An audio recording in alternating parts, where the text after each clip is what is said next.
हम्म। रंजना, मैं बाद में बात करूं, क्लास का टाइम हो रहा है 1 बजे से, तो मैं बाद में कॉल करती हूँ। हाँ। हाँ, बिल्कुल बिल्कुल, ओके, श्योर श्योर, चलो, take care.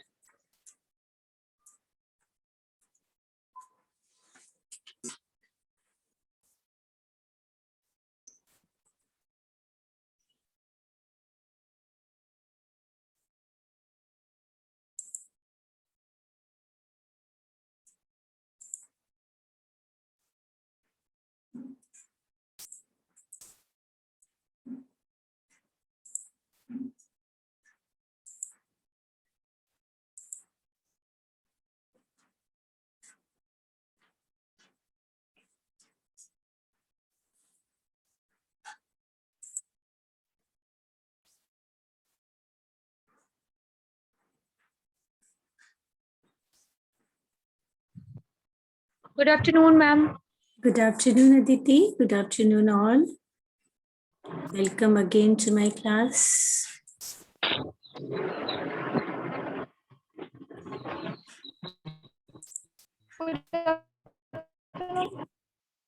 Good afternoon, Preeti.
So today we are going to study another instrument, that is pH meter. तो बहुत इसकी डिटेल्स में हम लोग नहीं जाएंगे, है ना। बायोकेमिकली नहीं ज़्यादा स्टडी करेंगे, क्योंकि केमिस्ट्री में आपका थोड़ा सा पढ़ा हुआ है, लेकिन ईयर्स बैक है, तो इसको हम लोग लेकर के चल रहे हैं। बहुत इंपॉर्टेंट इंस्ट्रूमेंट है। We use in biological lab because many of the chemical reaction, or we estimate biochemicals under a specific pH. So we have to make many solutions, reagents with a specific pH. So we should know about the pH of the solutions or reagents, under which they work efficiently to separate the biochemicals like chloroplastic pigments, proteins, carbohydrates, lipids, fats, nucleic acids. So we should know about this instrument, how to measure the pH of a particular solution. Besides this, pH of culture media is also administered. We know that particular microbe or microorganism grow at particular pH. So we have to maintain the pH of the culture media too. So this is effective instrument, or we use for the measurement of pH. Now, what is pH meter? As you all know about the pH meter is an instrument designed to measure the hydrogen ion concentration in a solution. 3 parameters are involved in the measurement of pH. pH value या hydrogen ion concentration measure करने के लिए क्या 3 parameters हैं? The actual molar concentration of hydrogen ions. Second, the dissociation constant of the acid, क्योंकि acid base combination ही हमें show करता है पीएच को, तो that is called as pKa value, यानी dissociation constant, means hydrogen ion and hydroxyl ion में convert होना, and the temperature of the solution, because pH value also depends upon the temperature. Therefore, pH is defined as the negative of the logarithm to the base 10. means log 10 of the hydrogen ion concentration. So it can be calculated by this formula because we are measuring it with the help of a meter. So it measures the hydrogen ion. So pH can be calculated as minus log 10 H plus ions. Now this is pH meter, digital और manual pH meter. तो digital में सारी चीज digit यानी press button और controlled होती हैं, और ये मैनुअल pH मीटर है जिसमें कि ये नॉब्स लगी हुई हैं. हम लोग नॉब से टेम्परेचर सेट करते हैं, और ऑन ऑफ बटन या कैलिब्रेशन नॉब होती है. ये बहुत क्लियर नहीं है, but I have taken from Google images. So यहाँ पर ये जो मीट्रिक यूनिट है दैट शोज इन डिजिट, और जो ओल्ड pH मीटर्स होते थे अब वो बहुत प्रचलन में नहीं है, they are not commonly use now. उसमें मीट्रिक यूनिट होती थी, यानी उसमें वोल्टामीटर जैसी यूनिट होती थी जिसमें pH वैल्यू को मेजर किया जाता था. Now it comes as a digital unit. इसमें बेसिकली अभी मैं आपको कंपोनेंट्स बताऊंगी. ये जो ब्लू कलर का ट्यूब है ये दिस इज इलेक्ट्रोड, और बस केवल इलेक्ट्रोड डिप करते हैं हम लोग, जो कि pH को मेजर करने में हेल्प करता है. तो हर एक में, इसमें भी साइड में था, मैंने कट कर दिया. तो इलेक्ट्रोड इज देयर. अब इलेक्ट्रोड कितने तरह के होते हैं ये सब हम अभी पढ़ते हैं. You can see here generally two types of pH meter we are using. Manual means in which the control knob is there, और डिजिटल pH मीटर जिसमें कंट्रोलिंग नॉब नहीं होती, प्रेस बटन्स होते हैं, कंप्यूटराइज्ड यूनिट होती है, या जैसे आपके मोबाइल्स में टच बटन्स हैं उस तरह से ये वर्क करता है. तो ये मैनुअल के पिक्चराइज किया गया है, ये लिया गया है डबल ऑप्टिक्स से, डबलर ऑप्टिक्स. तो ये कंपनी का है ये. तो यहाँ पर देखिए, ये आप देख रहे हैं इसको, ये तो डिजिट यूनिट शो कर रहा है, इसको इंडिकेटिंग मीटर कहते हैं. ये फर्स्ट नॉब लेफ्ट साइड में सेट 0 नॉब है, यानी जब हम pH मीटर यूज करने जाते हैं तो हम पहले इसको नॉर्मल डिस्टिल वाटर में या डीआयोनाइज्ड वाटर में हम इसको सेट 0 कर देते हैं. उसके बाद ये देखिए सेट बफर नॉब है. जब हम इसको बफर लेते हैं, क्योंकि यूजुअली जो इसको स्टैंडर्डाइज किया जाता है किसी बफर सॉल्यूशन से स्टैंडर्डाइज किया जाता है, या फिर हमें जिसका मेजरमेंट करना होता है वो बफर सॉल्यूशन या रिएजेंट हो सकता है. तो यहाँ पर एक सेट बफर नॉब है. ये सेट बफर नॉब को ऑन करने के बाद ये हमको मीट्रिक यूनिट में देता है. सेकेंड नॉब है राइट हैंड साइड पे, that is temperature compensation knob. हमें ये भी पता होता है कि हमारा जो सोल्यूशन है वो 40 डिग्री पे वर्क करेगा, 37 60 डिग्री. तो हम उसको यहाँ से टेम्परेचर नॉब से, यहाँ डिजिट में आ जाता है, टेम्परेचर सेट करते हैं. यहाँ पे लिखा भी हुआ है 10 20 30 40 50 60 90 तक होता है इसका टेम्परेचर, यानी कुछ हाई टेम्परेचर पे भी सोल्यूशन तैयार किए जाते हैं. उसके बाद सिलेक्टर नॉब है. सिलेक्टर नॉब का मतलब आपको टेम्परेचर सिलेक्ट करना है या बफर के लिए सेट करना है, तो वो आप उसी पे इसको मूव कर देते हैं वर्क करने के लिए. और ये इलेक्ट्रोड यूनिट है, ये बीकर में रखा हुआ है बफर सॉल्यूशन. तो ये इलेक्ट्रोड यूनिट है जो कि स्टैंड पे हम लोग फिक्स कर देते हैं. अब इलेक्ट्रोड कितने तरह के होते हैं? हम लोग यूजुअली 2 तरह के इलेक्ट्रोड यूज करते हैं. जो पहले मैनुअल होता था उसमें 2 तरह के इलेक्ट्रोड, एक ग्लास इलेक्ट्रोड और एक कैलेमल इलेक्ट्रोड यूज होता था. अब कंबाइंड इलेक्ट्रोड आ गए, दोनों को मिला करके तैयार कर दिया गया है. तो एक इंडिकेटर होता था यानी स्टैंडर्ड इलेक्ट्रोड, और एक मेजरिंग इलेक्ट्रोड होता था. तो ये इस तरह से इलेक्ट्रोड स्टैंड पे सेट कर दिए जाते हैं, और जिसमें यहाँ पे सॉल्यूशन में डिप कर दिया जाता है. जब भी हम इसको यूज करते हैं, यूज करने के बाद इसको डीआयोनाइज्ड वाटर में डिप करके ही छोड़ा जाता है. इसको कभी भी ड्राई कंडीशन में इलेक्ट्रोड को नहीं रखना चाहिए, क्योंकि ये खराब हो जाता है, इसके अंदर का लिक्विड डिस्चार्ज हो जाता है, जिसको चार्ज होना चाहिए, क्योंकि हमें हाइड्रोजन आयन लेना है, तभी वो चार्ज को मेजर करता है. तो ये बेसिकली मैंने ऐसा लिया है ताकि आपको पिक्चराइज व्यू में दिखाई दे. हमारे पास pH मीटर है. When college will open I will show you. This is digital type. देखिए आप देख रहे हैं ये डिजिटल प्रेस यूनिट्स हैं, ऑल डिजिटल. इसमें कोई भी मैनुअली कंट्रोल नहीं है, बस आपको सेट नॉब्स को प्रेस करके और इंडिकेटर्स को तैयार करना है. वो यहाँ पर आता रहता है कि आपने क्या सेट किया.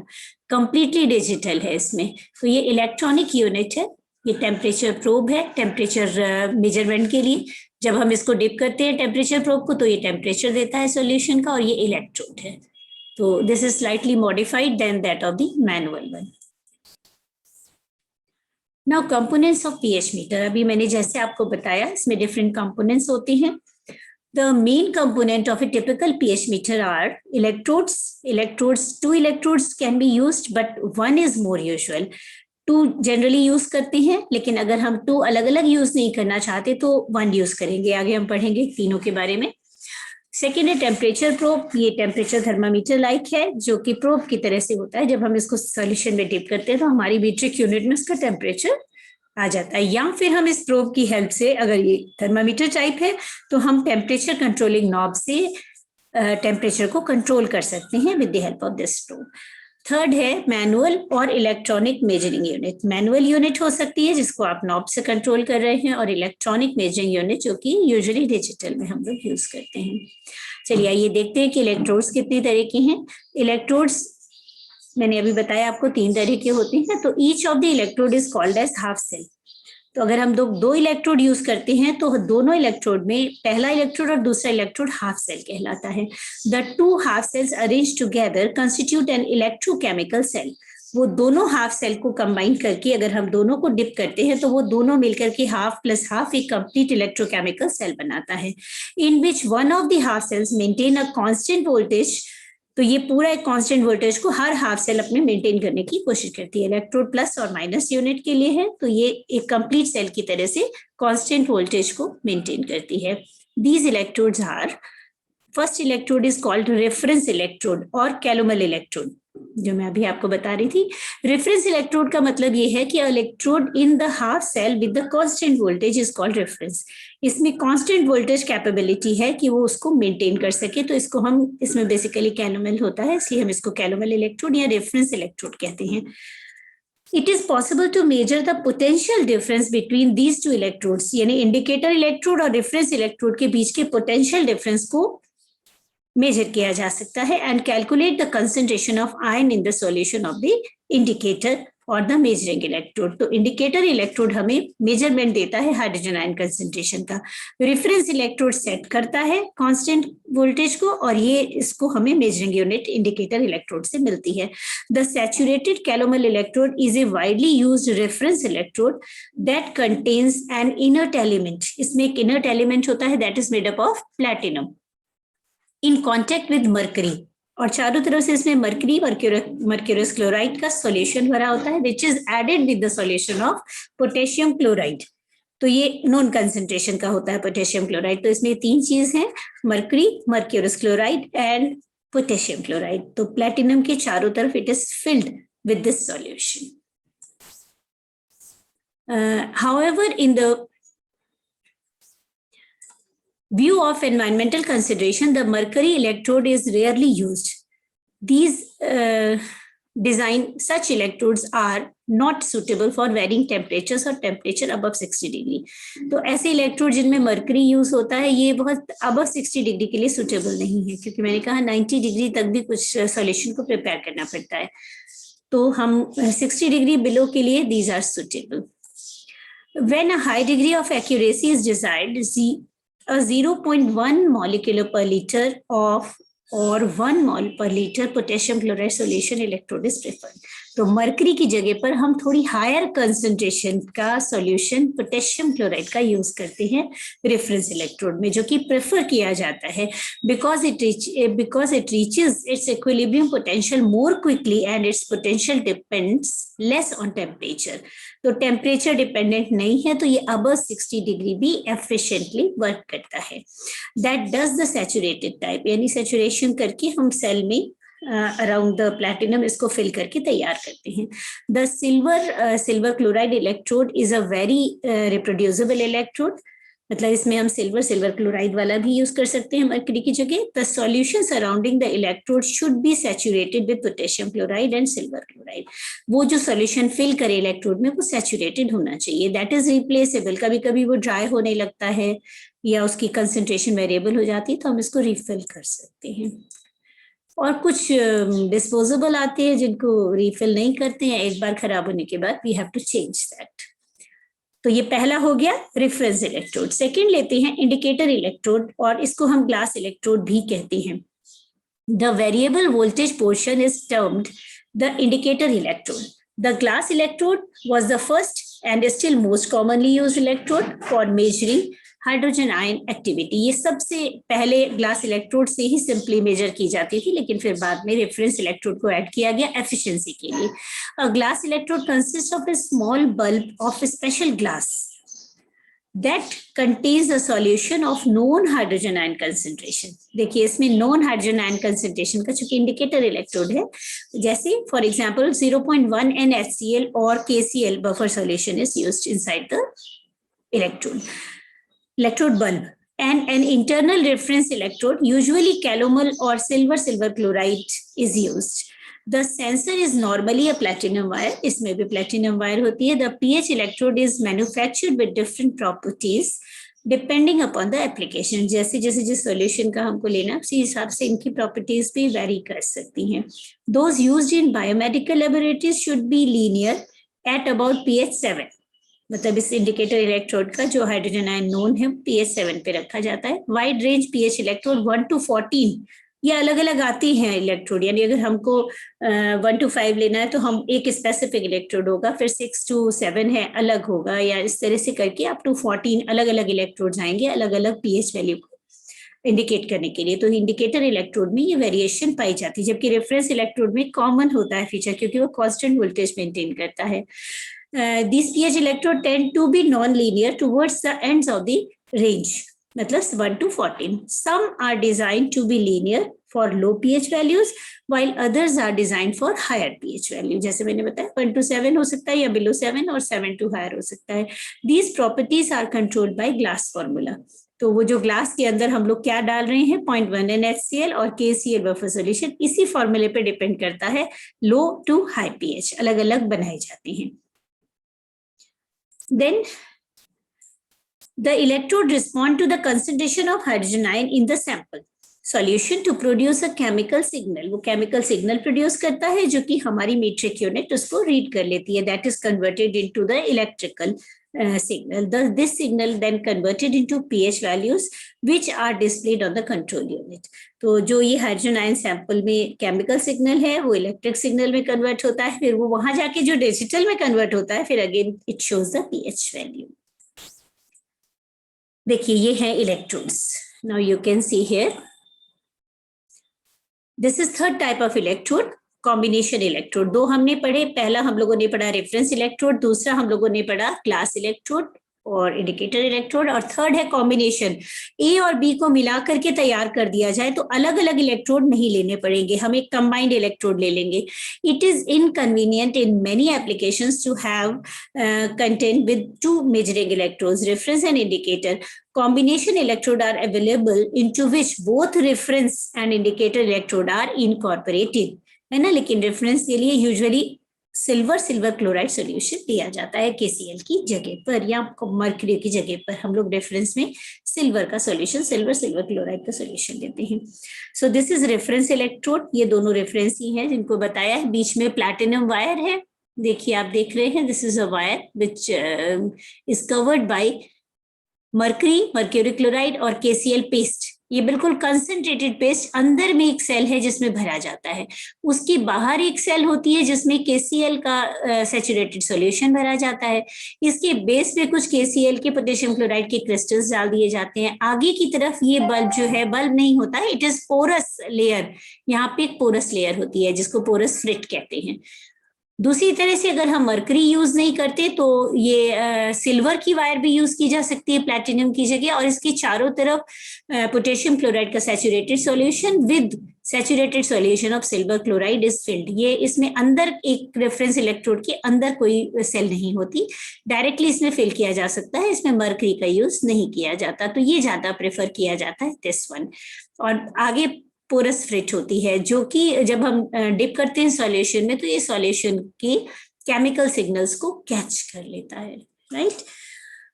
अब आते हैं ग्लास इलेक्ट्रोड पे. जो मैंने बताया आपको नीचे की तरफ इसमें एक बहुत लाइट ग्लास का बल्ब होता है जिसमें हम क्या भरते हैं HCl का सॉल्यूशन भरते हैं. तो इसमें जो सॉल्यूशन है वो यहाँ तक आता है. यही एक सेंसिटिव सॉल्यूशन है. 0.1 मोल पर डेसीमीटर क्यूब यहाँ पर मीट्रिक यूनिट लेते हैं और ऊपर की तरफ इसमें AgCl का सॉल्यूशन भरा जाता है. इसमें भी अंदर की तरफ प्लेटिनम और सिल्वर वायर भी यूज की जा सकती है ग्लास इलेक्ट्रोड में. सो आप देख रहे हैं कॉन्स्टिट्यूशन दोनों का कितना डिफरेंट है. तो this is called glass electrode और indicator electrode. It maintains the constant voltage and it is used as an indicator for chemical signals.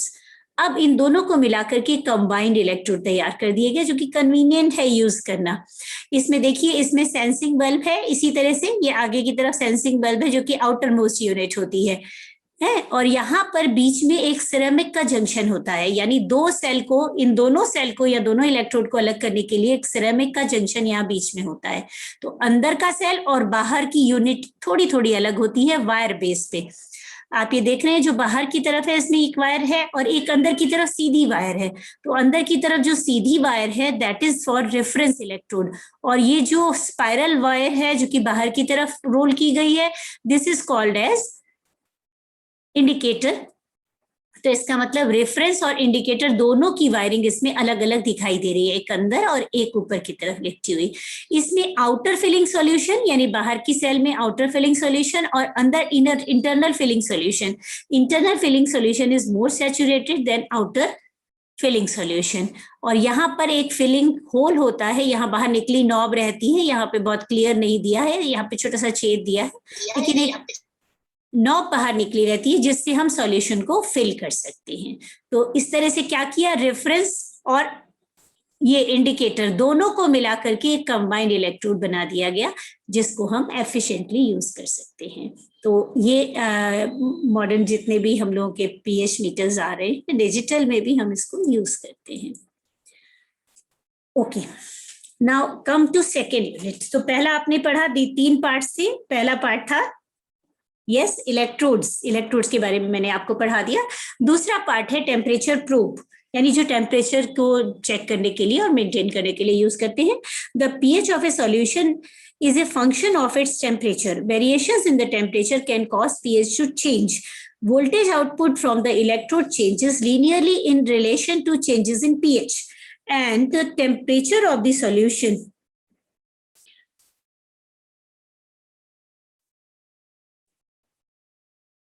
determines the slope of the graph pH application. Therefore, requires some form of temperature compensation to ensure standardized pH value. तो एक particular temperature की जरूरत है जो कि एक standardise pH value को हमें मेजरमेंट में हेल्प कर सके। Second point है, to measure accurately, most pH meters automatically compensate for temperature. कुछ में internal unit ही होती है जो कि automatically temperature maintain करने में help करता है, तो अलग से probe लगाने की जरूरत नहीं होती, तो वो automatically set करता है temperature according to room temperature and the buffer temperature. Some manufacturers in pH meter use a temperature compensating electrode. तो ये बाहर से दे देते हैं जिसको हम temperature probe कहते हैं. This is a resistance thermometer that is inserted into the solution under test. मैंने अभी बताया था थोड़ी देर पहले, वो थर्मामीटर टाइप हो सकता है together with the glass and reference electrode. तो अब ऐसी कंडीशन में अगर हम 2 रेफरेंस इलेक्ट्रोड और ग्लास इलेक्ट्रोड यूज कर रहे हैं तो उसके साथ एक तीसरा इलेक्ट्रोड टाइप ही थर्मामीटर इलेक्ट्रोड टेम्परेचर प्रोब होगा, तो 3 यूनिट हमको इंसर्ट करनी पड़ेंगी। The electron mechanism of the amplifier is designed so that when the pH meter is used in conjunction with the resistance thermometer, the pH is independent of the temperature so long as the temperature ranges within plus minus 5 degrees Celsius of the temperature of the buffers used to calibrate the instrument. तो हम लोग क्या करते हैं, जैसे हमें 30 से 35 तक का लेना है तो हम एक स्पेसिफिक बफर को फॉर्म करते हैं जिसमें प्लस माइनस 5 डिग्री का वेरिएशन हो सकता है, 30 to 35 एग्जाम्पल मैंने लिया। तो ऐसे बफर्स यूज किए जाते हैं टेम्परेचर सेटिंग के लिए। Other instrument use electronic compensation for temperature changes, उसमें इलेक्ट्रॉनिक यूनिट है, प्रेस बटन है तो हम सेट कर देते हैं कि अभी 30 डिग्री का चाहिए, तो उसमें प्लस माइनस की जरूरत नहीं होती, 30 पे एक्यूरेटली सेट हो जाता है। In these instruments the temperature of the calibration buffer और sample is set with a control of the instrument. Controlling panel में लगा होता है, उसी से हम लोग इसको सेट कर लेते हैं। अब आते हैं तीसरा कंपोनेंट। तीसरा कंपोनेंट है measuring unit. When measuring the pH of a sample or buffer, carefully swirl the sample cup around the electrode for a few moments. हम लोग क्या करते हैं, इलेक्ट्रोड को ऐसे थोड़ा मूव कराते हैं, उसमें डालने के बाद है ना, स्लाइटली मूव कराते हैं to ensure the meter responds rapidly and accurately. Always rinse the electrode with distil water after use and between sample buffers. जब हम इसको यूज करते हैं तो जब हम इलेक्ट्रोड को सोल कराते हैं, घुमाते हैं सैंपल में, तो वो तुरंत हमारा जो मीट्रिक यूनिट है उसको रिस्पॉन्ड करने लगता है। When the indicator electrode and the reference electrode are immersed in a solution containing hydrogen ion, the small potential difference between the two half cells is measured by a very sensitive voltmeter. अब आप देखिए कि आपकी pH metre क्या चीज major कर रहा है। वो जब हाइड्रोजन आयन कंसेंट्रेशन वाले सॉल्यूशन में हमने डाला तो एक पोटेंशियल डिफरेंस आएगा। तो हम तो केवल पोटेंशियलिटी मेजर करते हैं, यानी मिली वोल्ट्स को मेजर करते हैं, है ना। तो जैसे वोल्टामीटर वोल्टेज को करता है, तो सेंसिटिव वोल्टामीटर मिली वोल्ट्स को मेजर करता है। वो potential difference between the two half cells का मतलब yes, reference electrode and the glass electrode और इंडिकेटर इलेक्ट्रोड, ये इनके बीच के पोटेंशियल डिफरेंस को मेजर करता है। When the instrument is calibrated against the standard and adjusted for a temperature effect, the hydrogen ion activity can be read very accurately. अब वो तो ये मेजर करता है और हमें जो मिलता है मीट्रिक यूनिट पे, वो हमें हाइड्रोजन आयन कंसेंट्रेशन मिलती है। जो आती है आंसर, वो हाइड्रोजन आयन कंसेंट्रेशन की फॉर्म में आता है, यानी केमिकल सिग्नल्स में कन्वर्ट होके मिलता है हमें। Okay, आगे है next. Owing to the high resistance of the glass electrode, electronic amplification is necessarily for measurement of the potential, and a very sophisticated, stable, and sensitive measuring device is required, called as pH meter. तो हम high resistance of glass electrode को electronic amplification से voltage और potential difference को measure करते हुए pH value को measure करते हैं और हाइड्रोजन आयन कंसेंट्रेशन को मेजर करते हैं। The voltage produced by the electrode essentially is amplified and compared against a standard reference voltage. The output of the voltage comparator goes to the display electronics, which convert the comparator output to a suitable form for the display unit. यानी वो हमें hydrogen ion concentration में convert करके देता है। तो chemical signal electronic signal में, और इलेक्ट्रॉनिक सिग्नल वापस या इलेक्ट्रिकल सिग्नल वापस हमें पीएच की वैल्यू मेजर करने के लिए ले जाती है और केमिकल सिग्नल्स में आंसर देती हैं। Both standard moving pointer meters and digital is displayed, इसकी जगह हो गया है, इस display units are common. Although most new instruments incorporate digital displays, the critical portion of the most pH meter is a potentiometric circuit. यानी it is based on the potentiometric unit or potentiometric circuit. यानी ये voltage measurement का ही convertible form है. Basically वही इसमें use किया जाता है. So this is about the components of pH meter. Now come proper handling and precautions, what we have to do and what precautions we have to take. Number one, when pH meters malfunction, it can often be due to problem with the electrode. अगर उसमें answer नहीं आ रहा है तो इसका मतलब electrode साफ नहीं है, इलेक्ट्रोड की जो अंदर कंसंट्रेशन है सैचुरेटेड सॉल्यूशन की वो ठीक नहीं है, या वो कहीं ब्रोकन है, कुछ भी हो सकता है. एक्चुअली इलेक्ट्रोड्स आर फ्रेजाइल, ये फ्रेजाइल होते हैं, टूट जाते हैं, बहुत सॉफ्ट और डेलिकेट होते हैं and should be handled and maintain with care. Dirty electrodes, ऊपर कुछ चिपका हुआ है, गंदा है, पानी की भी लेयर बन जाती है, तो डर्टी इलेक्ट्रोड्स और दोज विद द स्क्रैचेस और cracks can produce unreliable results. Never leave electrodes to dry out, मैंने पहले भी बताया सूखा नहीं छोड़ना है. They should be left immersed in purple solution और डीआयोनाइज्ड वाटर में भी रख सकते हैं, but buffer solution is better between the measuring of the sample and during long term storage. Never store electrode in, I'm sorry, we have not to be stored in deionized water. हम रख सकते हैं जब use कर रहे हैं उस समय उसको शिफ्टिंग के समय, बट हम स्टोरेज के लिए नहीं यूज कर सकते. Some electrode types need to be kept filled with an electrolyte solution through a hole near the top of the electrode. तो हम इसमें ये भी देखना है कि सॉल्यूशन या इलेक्ट्रोलाइट कंप्लीटली फिल है कि नहीं. तो ये बहुत इंपॉर्टेंट पॉइंट है जिसको कि हमें ध्यान में रखना है. तो स्टोरेज हमें डीआयोनाइज्ड वाटर और डिस्टिल वाटर में नहीं करनी है, हमको बफर सॉल्यूशन में डिप करके इलेक्ट्रोड्स को छोड़ना है. Second है, like any laboratory instrument, pH meters need to be calibrated so that they provide accurate readings. तो हमें इनको यूज करने से पहले कैलिब्रेट कर लेना चाहिए, यानी स्टैंडर्डाइज कर लेना चाहिए बफर सॉल्यूशन से, तब ये अच्छे रिजल्ट्स देते हैं. Third, buffer solutions which can be made up or purchased for use as it is are used for this purpose. These solutions have stable, accurately known pH value. ये आते हैं बने हुए बफर सॉल्यूशन की tablets भी आती है, buffer tablets बोलते हैं उनको, उतने अमाउंट में जैसे 100 ml के लिए 50 ml के लिए डालना है. 1 to 14 pH के बफर सॉल्यूशन की टैबलेट्स आती हैं.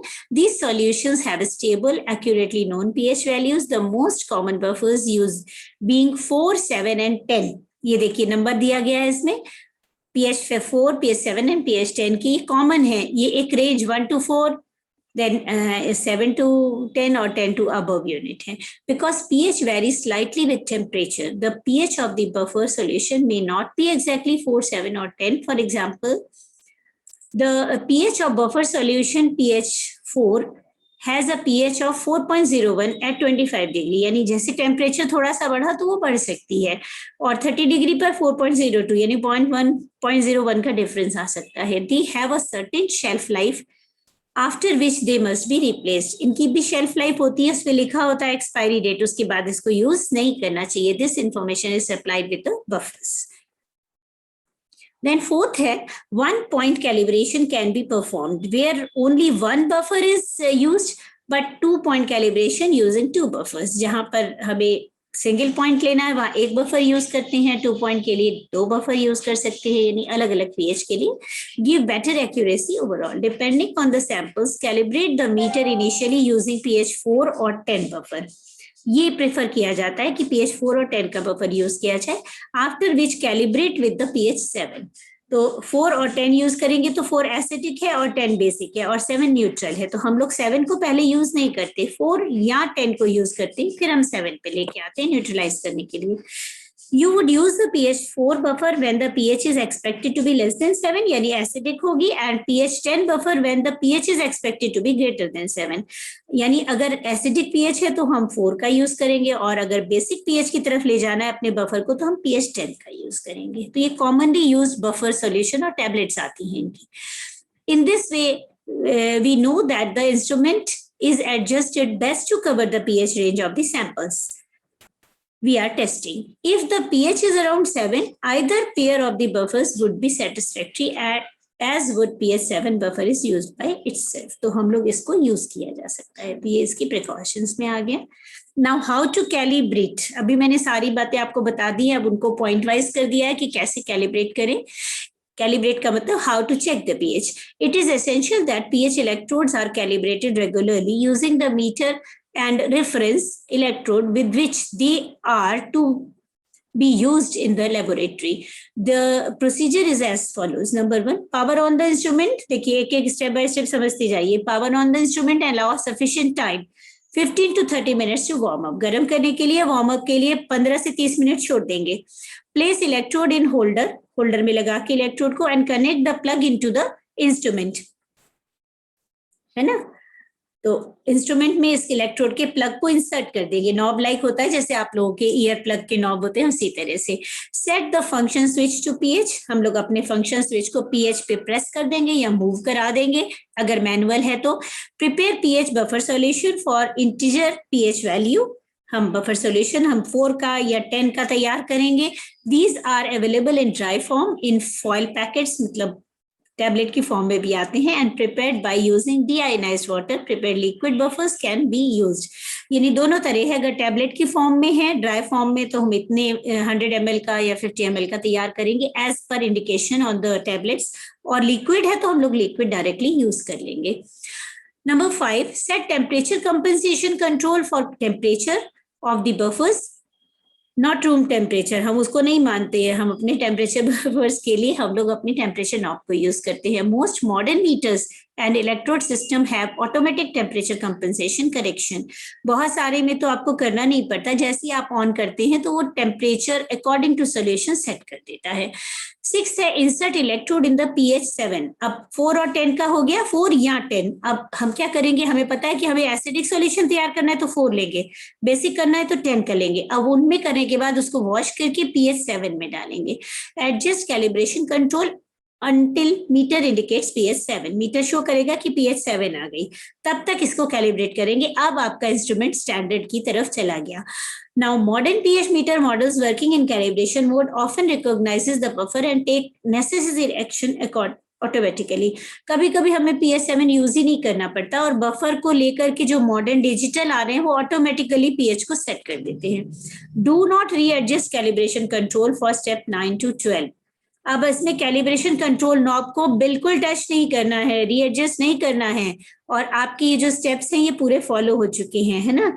तो remove electrode, flush with ionised water and blot gently to remove the excess water. हम लोग क्या करेंगे, इसको धीरे से निकालेंगे, उसको एक्सेस वाटर को, डीआयोनाइज्ड वाटर को यूज करते हुए वॉश करेंगे और हम धीरे से इसको ब्लॉट कर देंगे ब्लॉटिंग पेपर से. Now start with highest pH buffer and place electrode in a solution. Read the record pH value. हम high buffer में डालेंगे, read करेंगे, note कर लेंगे values को. The highest pH buffer represent the lower hydrogen ion concentration. जितनी ज्यादा pH value होती है उतना लो हाइड्रोजन आयन कंसंट्रेशन, जितनी लो pH वैल्यू उतना high hydrogen ion concentration. Calibration in this manner minimise the test solution carry over between measurement. अब हमने standardise कर लिया. अब आपका जो सॉल्यूशन है जिसका मेजर करना है आपको pH, यानी आपको 4.2 रखना है, तो आपने 4 वाला यूज किया और अपने उसमें 4.2 को सेट कर दिया. रिपीट इस, अगर मान लीजिए 4.2 नहीं आया तो क्या करेंगे, 5 या 5.6 हो गया, तो हम क्या करेंगे, उसमें 0.1 NaHCl तैयार करके रखेंगे, ड्रॉप बाय ड्रॉप डालते जाएंगे और pH को 4.2 तक 4.1 तक ले आएंगे.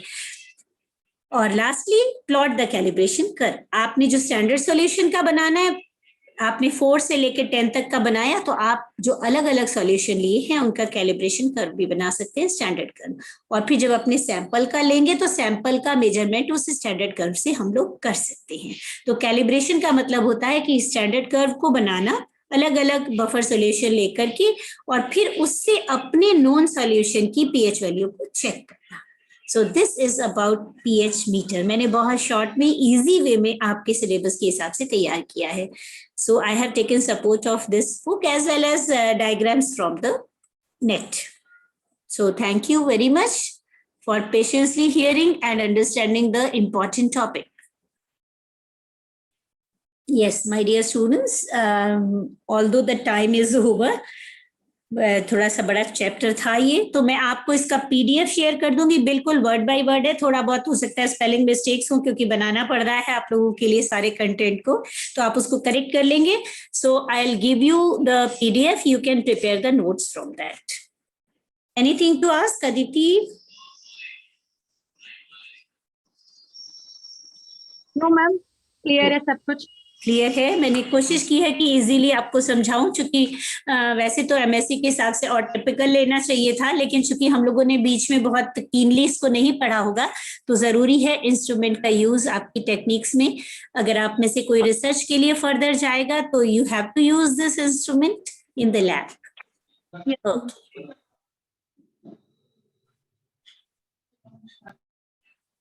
Okay, boys are very less joining. Monu ने तो join किया था, but I think he left. है, Monu is there. What about Mithilesh, Abhay? No, both are not present today. तो पढ़ती रहिए. हम लोग पैंडेमिक को ओवरकम करने के लिए थोड़ा सा इसी तरह मेहनत करेंगे, right? Okay, so see you at 2 PM, है ना? अभी 25 मिनट्स है.